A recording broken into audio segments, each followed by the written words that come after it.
Hello, welcome to class today. Today we are going to work on, so last week we made these grayscales, stepped and gradient, and you also put a light gray ground on a surface to paint with for today. And what we're going to work on today is creating form. So form is creating that, well, at least for painting, is creating that illusion of 3D space. So making something look like it has volume and takes up space, weight to it. And the way we're going to do that is through the application of this grayscale that you made. So in an effort to simplify, I have made what I'm calling a gray verse. I actually really, it kind of pained me to, I hate wasting food, and it pained me to paint these squash and an onion in gray. But that's what I did in the service of art for today. The first thing we need to do is to make our grayscale, just like we did last week. Here we are mixing up the grayscale. We're only going to do a 5-step grayscale instead of the 7-step we did last class. And a little bit different this time. You're going to mix a touch of dark into the light and a very smidge of light into the dark. And we're doing this because we want to keep those values on the surface of the canvas. Sometimes bright white looks like it's coming off the canvas, and sometimes the dark looks like a hole in the canvas. The rest of the palette is going to be for you to mix in between these 5 values. This is just the starter set to get you going, but you will be mixing in between the 5 values that we lay out to begin with. So when you're looking at the objects themselves, look for this highlight and the shadow within the object. Look for a cast shadow. If you have something that is flat in value, then you're going to have a very hard time depicting form, because form is all about this, is all about the lights and the darks. So just for an example, I can't help myself.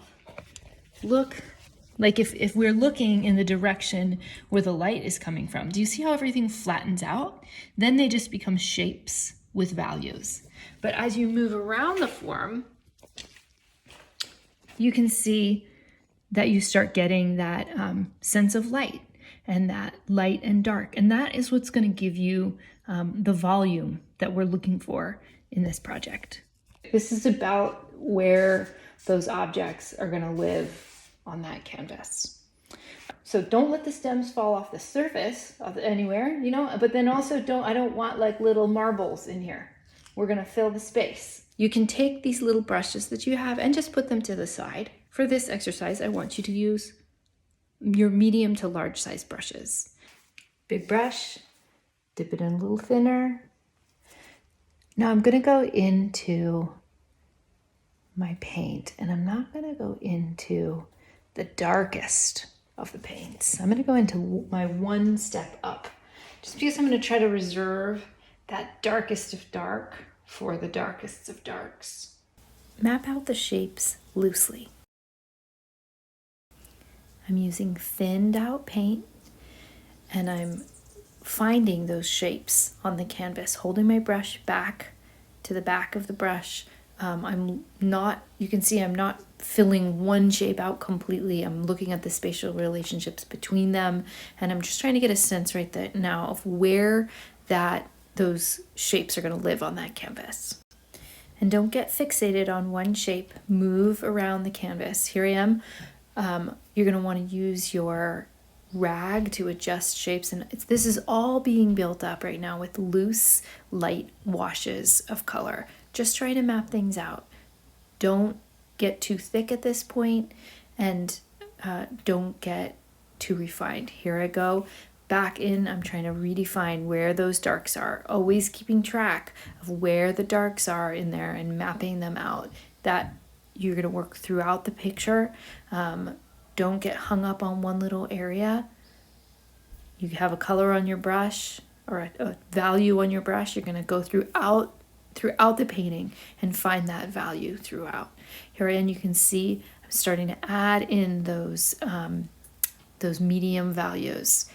Remember that 3-prong system. It's like you find the darks, you find the midtones, and you find the highlights. And if you can get those 3 things locked into place, those shapes will start to have volume. And don't neglect your background. The values that are in that environment also need to be put in there, and they're going to, of course, influence the values that are in the object themselves. Don't get so fixated on developing the objects that you forget about the environment. You're going to work your way dark to light. Here I am putting in the lighter values. Let that body of paint start coming through. The reason we're using that gray ground is so the lighter values really show up. Everyone makes mistakes. Remember, the beauty of oil paint is that you can dip your rag into the thinner and just reshape things. Don't get so attached to that initial layout that you're afraid to make adjustments when necessary. I forgot to tell you my most favorite trick for kind of really clarifying the values and simplifying them in case you're getting overwhelmed. No one wants to do it, but it's so helpful. I find I'm doing it all the time unconsciously. Get in the habit of squinting at your work. It will simplify those lights and darks, and it'll show you what's standing out. And then you can squint at your work, and then you squint at your still life. For instance, look at this side of this onion. Now the onion is so bright in value. And when I squint at it, okay, this shadow side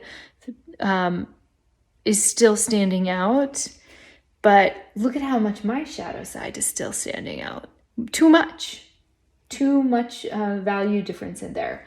You are going to want to, everything is relational. So because this shadow in here is so dark, this is still reading as bright because it's in relation to that dark shadow.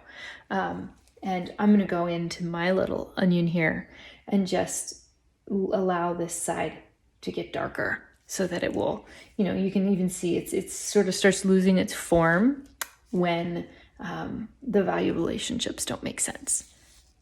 These round forms, there's going to be that core shadow in there, and there is a bit of reflective light, but oh my gosh, look at, for this onion, because these two are kind of relating in this, they are not just having reflected light where the light is bouncing up off the table. Well, that's a little extreme, but there is a little bit of this spot. Oh, I'm not having a hard time getting it. Where this spot is actually kind of bouncing a shadow back and forth, which is pretty interesting. I'm using short brush strokes as I move around the canvas, and when I get a certain value on the brush, I move from place to place throughout the objects.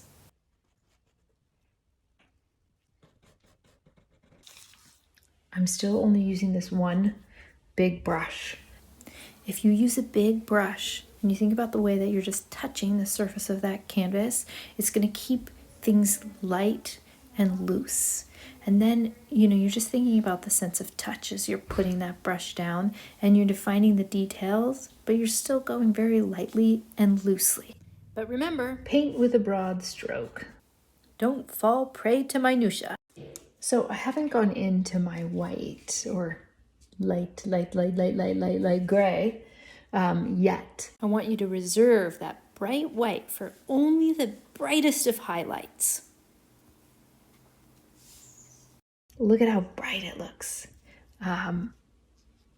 That onion on there does have this really nice kind of sparkle to it.